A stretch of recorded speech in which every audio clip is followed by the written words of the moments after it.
Welcome into the Solo Shot Sports Podcast. I'm your host, Dom Manna. Today, beautiful Saturday, May 27th. Celtics trying to stay alive in the Eastern Conference Finals and make a historic comeback. And a ton of amazing baseball storylines to get into.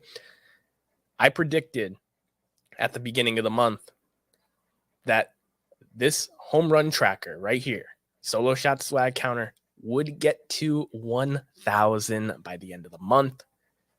And right now, it is looking really likely. 981 and counting, still a few days left. But one of those guys who has contributed to the Solo Shot Tracker is Mr. Mike Trout, the greatest player of this era. He is a fantastic player, and he passed one of the greatest center fielders of all time in Joe DiMaggio for 85th on the all-time home run list. And he has plenty of other Hall of Famers and future Hall of Famers in his sight this season. Just to tell you how special passing a guy like Joe DiMaggio is, Mike Trout, at his age, one of the 10 fastest players to 350 home runs. He looks like a shoo-in for the 500 home run club. I talked about it last week with the active Hall of Famers that we have. Mike Trout, appreciate him while we got him. Appreciate him while he has Shohei Ohtani on his team to help him win games. And the Angels have been better than advertised so far this season. The additions that they made in the offseason, Hunter Renfroe is just one of the most overlooked players in baseball. He gets moved every season and still produces. You have guys like Anthony Rendon, young guys like Taylor Ward and Zachary Neto, and a pitching rotation that isn't just Shohei Ohtani. They're getting starts here and there that are actually passable from the Sandofals and the Detmers of the world. This Angels team is probably not going to make the postseason. I was higher on 3 of the 5 teams in that division, but man, it's fun to see the Angels be in it, and I'm excited to see how far this team can go. They're at the point where they're too in it to talk about trading Ohtani, but they're not in a playoff spot just yet. Moving down to first base, another guy in the American League West, Seattle's new ace. Yes, it's Miller time in Seattle, coming into a year with Luis Castillo as a legit Cy Young candidate, Robbie Ray as a former Cy Young winner, and Logan Gilbert as one of the best strikeout pitchers in baseball, young arm. George Kirby, some people were very high on. But no, Seattle's Bryce Miller, I finally feel like I can talk about him now because he has made 5 starts and he has been legit in all of them. In the last 100+ years, only pitchers that have thrown 30 or more innings, Bryce Miller has given up 17 base runners, both hits and walks. No other pitcher has had less than 26 base runners in their first 5 starts. He is throwing over 70% fastballs with crazy movement. He is getting the swing and miss. And Seattle truly has a new ace. This is a guy that I think has Cy Young potential and really is a special pitcher that will be at the top of this Mariners rotation for the next few years to come. The American League West is the kind of topic of this episode. I wanted to do more of a full recap, but felt like I didn't give all the divisions their due. And Seattle, a team that I had high hopes for, thought that they would take another step forward off their playoff berth last season. Looks to be a middling team at the moment. Maybe they can catch the Angels and the Astros and get into it with this pitching rotation once their entire lineup starts to hit. But the team in the AL West, the one that I was personally the highest on, I looked like a fool for picking the Texas Rangers, a team who really struggled last year to be in the postseason. And I completely left out the Rays from the American League postseason conversation. The Rays have been fantastic. They have been on my tracker down there, the number one team in baseball the entire season. I have not disrespected the Rays since that take, but I was so high on the potential of these Texas Rangers. And one statistic that the Rangers do actually beat the Rays on is run differential. They have a plus 111 run differential, the best in baseball. Yes, some of that has came with big performances against the Oakland Athletics, but this Texas team is legit. Without Jacob DeGrom in that rotation, Nathan Eovaldi, they've gotten quality innings from all of these guys: John Gray, Martin Perez, Andrew Heaney. Bruce Bochy's a Hall of Fame manager. He already was before he came out of retirement. But unlike Tony La Russa, Bruce Bochy and Chris Young, the GM, former pitcher, they seem to really know what kind of attributes to chase with these free agent signings. Corey Seager's back in the lineup, and that combination in the middle of the infield with Marcus Semien, who leads the American League in WAR right now, a really underrated player in the game. This is just an awesome lineup. Nate Lowe, my Rookie of the Year pick, Josh Young. You're seeing Ezekiel Duran. Adolis Garcia is one of the top run producers in baseball right now with RBI. This team is a legit contender. I've continued to move them up my power rankings, and I currently have them at 6. They could give the Astros a run for their money. I know they're kind of peaking right now, and the Astros are really just steadily producing. But if you tell me that rotation is healthy going into a 7-game series with Houston, it would not shock me if Texas was able to win. And that is something that I don't think many people in the baseball space were even open to before the season. It was something that I saw the potential for, but even I didn't expect them to have this good of a run differential. But Texas is a legit contender. Obviously, they got to stay healthy. If Jacob DeGrom's injuries continue, add a pitcher at the deadline. This team seems to be going all in.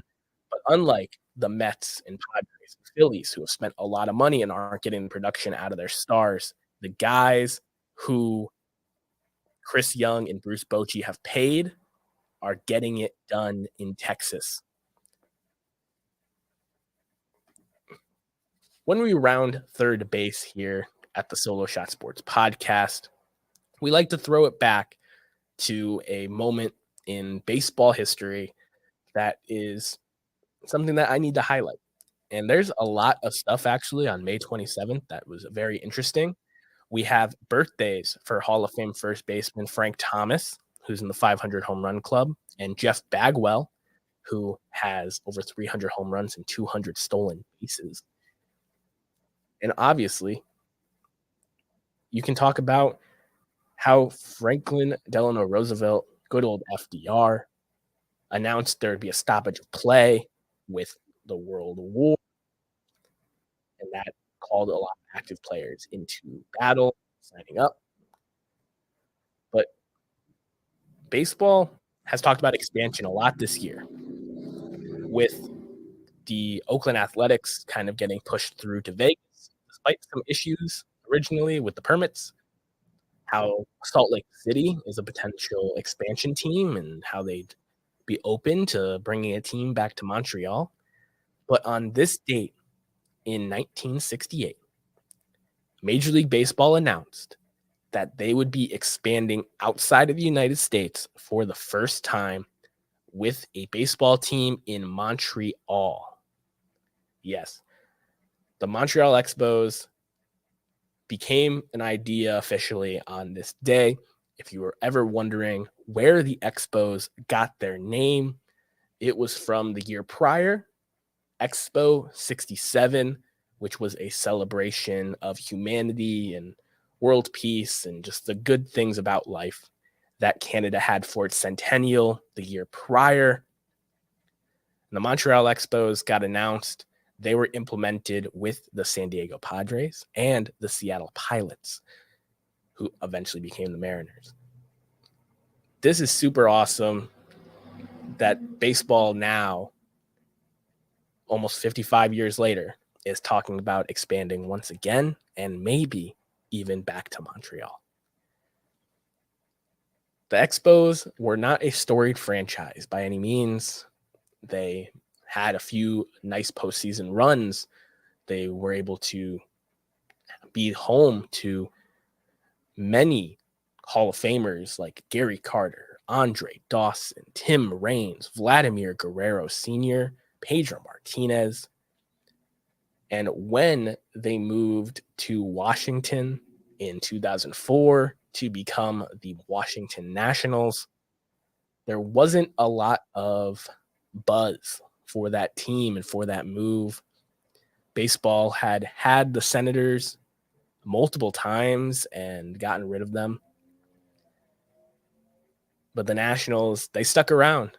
And after drafting Ryan Zimmerman and playing out his whole career, the Nationals/Expos finally got their championship in 2019 after Bryce Harper, their chosen one, signed elsewhere on the back of Steven Strasburg, Max Scherzer, and a 19-year-old Juan Soto. Ties into the Padres, who also became a team in 1969. Storied franchise that is home to many Hall of Fame. Raleigh Fingers, Gaylord Perry, Willie McCovey, and of course, Mr. Padre, Tony Gwynn, Trevor Hoffman, and many others have donned the Padres uniform. The Padres were always a small town team, a team that didn't have a lot of expectations, a team that was an overachiever in many years. Now they're spending like a top dog, and they're not playing like it. In the qualified teams of Major League Baseball, they are a dead last in hits, and their stars just aren't playing well. Right now, their leader in WAR is Ha-Seong Kim, who mostly has that WAR through defensive metrics. You look at Xander Bogaerts, who just got a ton of money. Fernando Tatis coming off a suspension, he has a ton of money in his bank account. You're paying Yu Darvish, Blake Snell. This team, Manny Machado, who I gave credit as a future Hall of Famer, has kind of packed it in. Since this offseason, he saw all these other players get bigger contracts, and he threatened to opt out of his deal that he made. He gets a huge extension, stops hitting. These teams that were expanded upon, you see the Washington Nationals, they tore everything down after that 2019 championship and are really just in the midst of another rebuild right now. The San Diego Padres have decided to go all in. They've doubled down. They're saying that this lineup that they currently have constructed is the lineup that will hang banners in San Diego, the team that is last in hits, bottom 5 in batting average. It is really a tough sell, but that's part of the thing with expansion teams.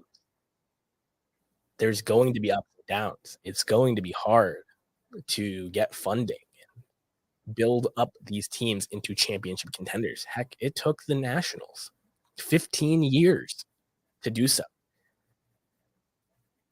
So when we talk about the return of the Montreal Expos, when we talk about the Salt Lake City expansion or the Las Vegas Athletics, just know that these franchises, despite the ups and downs, will still be around for a long time and will have stories that people like me will keep alive forever.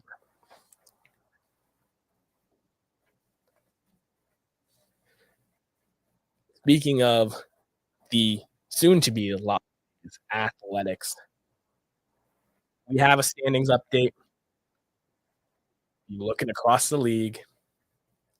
The American League East is the most stacked division. Baseball, I've moved the Orioles and Yankees up in my power rankings, and legitimately, I think all 5 of those teams are top 10 teams in the American League. It is crazy to watch Toronto, who's in last place currently. They were able to drop 18 runs on the Tampa Bay Rays. Part of the reason Texas has a higher run differential is a game like that. And then the next game, Alek Manoah is out by the 3rd inning. They are so talented. I still believe in them. I picked them to win this division. I still think they have a chance to do so, but something's got to change or click. I don't know if it's a managerial issue. I don't know if it's shipping off some pieces that aren't with the program to bring in some veteran leaders for this young team. But Toronto is definitely the best last place team in baseball. In baseball's best division, I still have faith that they can climb the power rankings with the Yankees. Aaron Judge has been absolutely mashing since coming off the injured list, and it has really brought life back into that Yankees squad where they had better metrics compared to the Red Sox when they were behind them in most metrics during Judge's injury. And you got to talk about the Orioles, man. The Baltimore Orioles are maybe baseball's best story this season. The Pirates had a relatively fun month of the season, but now we're into month 2, and Baltimore's still playing like a legit World Series team. And I'm saying they're a legit World Series team without having a real ace. You look at their rotation, they're getting quality innings out of Cole Irvin, Kyle Gibson, and a bunch of young guys. This team is not just built for the now, but their core being as young as it is around Adley Rushman. I don't see this team going away anytime soon. And it's tough to see as a Red Sox fan. The potential with expansion where divisions get kind of put away makes it a little more exciting. The potential that these 5 teams could all make the playoffs in a future format. But for right now, it's hard to see more than 3 of these teams making the playoffs when I think all 5 are in the conversation, including my Boston Red Sox. National League East, the Braves are a class act in baseball. I've had them firmly at 2 the entire season. They are so good it's boring to a lot of people. They just had the 3rd highest attendance at Truist Park the other night for a very fun bobblehead. But this team, they have Freddie Freeman in town. They give him a standing ovation, even though it's not his first time back in Atlanta. Ronald Acuna is on pace for 68 stolen bases and is putting up MVP numbers. A guy that was presented a autographed jersey from fellow Venezuelan Miguel Cabrera before their series, basically passing the torch to him as the next great Venezuelan ball player. And you have just all these guys that are boring producers. Austin Riley, Ozzie Albies, Matt Olson, Sean Murphy. These guys are going to make all-star teams, but you never look at them and say that, wow, that's a superstar. That's a top 5 player at their position. You don't think of those guys that way off the top of your head. Once you dive into the numbers, you can definitely make the argument. But Ronald Acuna Jr., the face of that team, Spencer Strider and that mustache, the face of the rotation, a guy who is a strikeout monster, talking about Bryce Miller earlier with the high fastball usage, the two-pitch ace in Bryce Miller, in Spencer Strider is becoming a legitimate threat in baseball. And then when you look at the rest of the National League East, the New York Mets aren't struggling quite as bad as the San Diego Padres, but are spending a tiny bit more money. The Philadelphia Phillies spending a lot of money. Trey Turner getting booed by his own mom. Their stars need to pick it up. And the Miami Marlins, a team that nobody had any expectations for this season, is right there in the mix with the Phillies and the Mets. And that's just crazy to me. I think they are Tampa Bay Rays light almost, with just really solid pitching. Yuri Perez, the young stud, Sandy Alcantara, Jesus Luzardo. They're getting quality innings. But other than Luis Ariz and Jorge Soler, who's home run or bust, that lineup is pretty weak. Jazz Chisholm has been very up and down this season. You got Eric Cooper, who was an all-star surprisingly last year, not hitting well. Yuli Gurriel, very old. And they're right there in the mix, spending a fraction of what the Phillies and Mets are doing. The Nationals, nobody had any expectations. They sold Soto. They said they're going to be in last place, and they're doing a great job at it.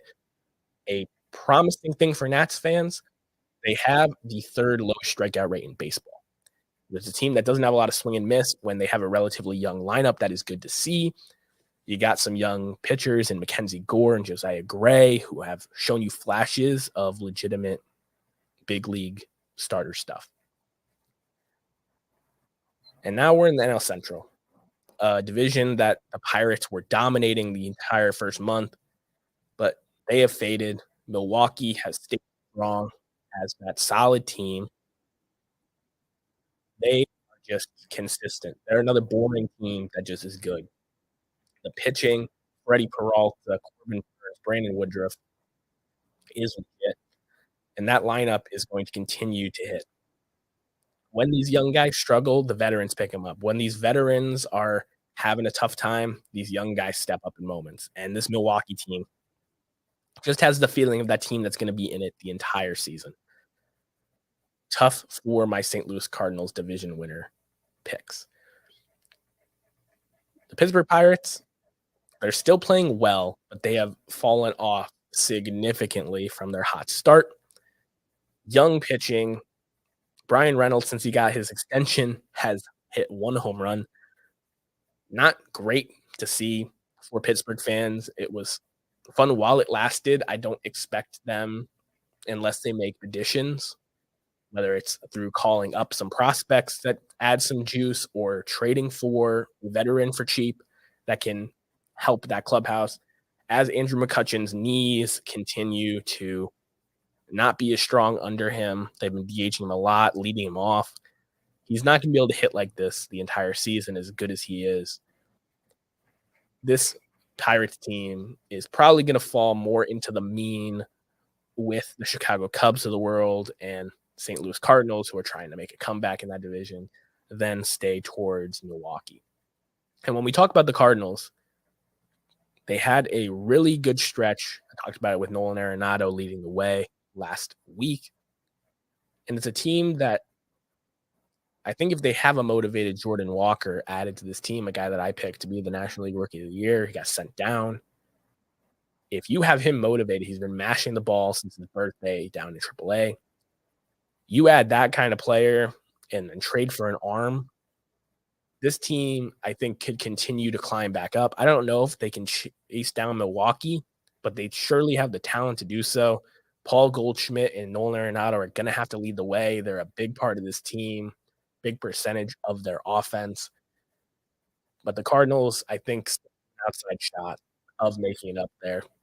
The Cubs, I think, are on the right track to being competitive. Marcus Stroman getting super pumped against his former team, the New York Mets, pissing off Mad Dog Russo, but I like to see the passion out of a player. And the Cincinnati Reds, a team that has 3 young pitchers. You're watching the last days of Joey Votto. They're an okay team. I mean, they're not going to sell out any games, but the Cincinnati Reds are not the worst team in baseball, and they definitely had the opportunity to be there. The AL Central is way worse than the NL Central, easily the worst division in baseball. You have the Minnesota Twins at the top, who don't have a true ace, but the combination of Pablo Lopez, Joe Ryan, and Sonny Gray has been good enough to keep them afloat.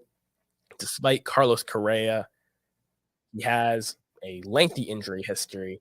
Then he signs 2 mega deals that both get redacted for injury concerns on the physical. And now Carlos Correa has another lower body injury, hasn't been hitting well all season. At least he said that he deserves the booze.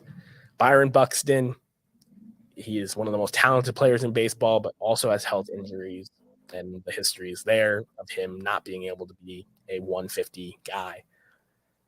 This team is going to win the division by default if Cleveland doesn't wake up, because Detroit has also kind of had that showing that they're not a worst team in baseball candidate. Eddie Rodriguez, despite a couple of rough starts lately, has been an all-star caliber pitcher.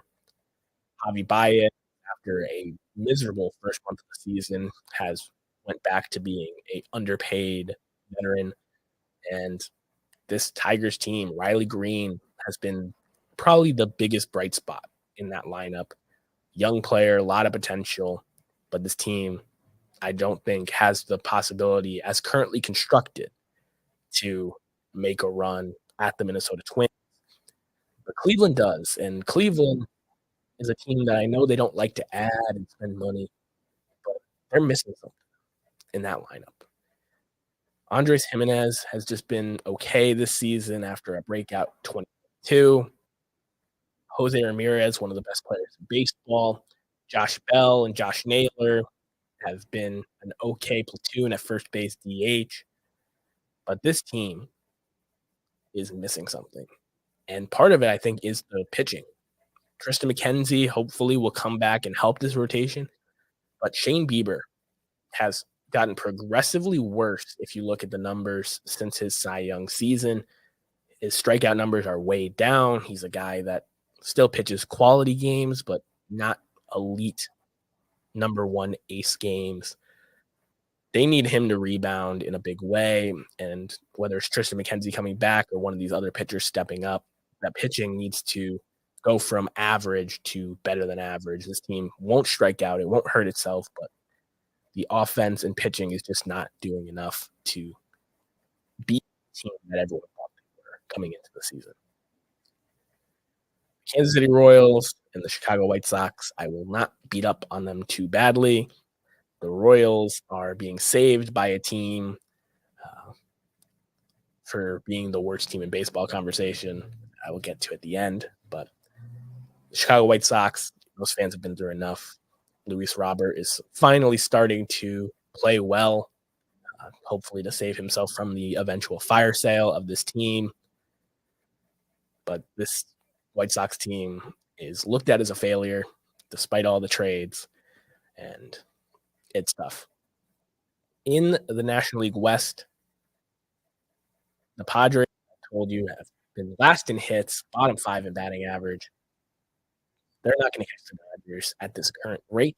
The Dodgers are firmly at number 3 in my power rankings. I think that despite them leaving the cap space for Shohei Ohtani, I told you Mookie Betts, Freddie Freeman, Clayton Kershaw, they're going to figure things out. And guys like James Outman, who started the season really strong, Max Muncy was up there in the home run leader rate. You have a guy come up, their top pitcher. This kind of stuff is fun to see, but the Dodgers are very much on the shoulders of these main guys. Freddie Freeman, going back to Atlanta, it was a little over the top, but Cool to see that city still has so much love for him. This team, it's another one that's boringly good. The Arizona Diamondbacks have been taking full advantage of the new rule and I think have firmly put themselves ahead of the San Diego Padres, which I was worried to do at the beginning of the season because the talent to me is just not close, but I can't ignore the production. Corbin Carroll and those speedy guys, Perdomo, are really keeping us honest. They're getting legit Cy Young stuff out of Zach Gallen, and the rest of the pitching rotation since they DFA'd Mad Bum has been very solid. They're just a really good baseball team. And I think that if you're an Arizona fan, there's a lot to be excited about going forward. You're not in that tier with the Giants and Rockies anymore. Teams that are fielding a roster, but not fielding a competitive one. And finally, the AL West. We've highlighted it so much in this show. The Texas Rangers are legit contenders. The Houston Astros, I expect them to be fine and figure things out despite their injuries to their rotation. Jose Altuve coming back. I think that the offense will get it going. They're the defending champs for a reason, and I expect them to be better than they've been, and they've already been a pretty good team. The Angels, Mike Trout, Shohei Ohtani, they've gotten a lot of love. In Seattle, I gave my flowers to Bryce Miller. But the reason this section is called Stop They're Already Dead is for the Las Vegas Athletics, the Oakland Athletics, who seem to have already moved their minds to Vegas because they are giving up on this season. Through a team's first 50 games, the 2022 Oakland Athletics are right up there with the 32 Boston Red Sox with 40 losses in their first 50 games. They have 42. And to add to things that are worse, they have the worst run differential through 50 games in baseball history. Negative 150 games. I felt so bad for when they announced the move. And now just seeing the box score and how there's really no chance, how giving up so easily. You have some guys who are trying to make a name for themselves and playing, but it is just abysmal. This team is historically bad. And I know part of that people would say is, well, look at the rest of the division. You highlighted in this show. The Rangers are good. The Astros are the defending champs. The Angels are improved. Seattle's taken that step forward. The new rules, everyone plays everybody. It's not as evident in your division as it was in years past. They're the worst team in baseball history when they're playing all the baseball teams. It is just really bad. And I know there was all the jokes about the New York Jets standing for just end the season.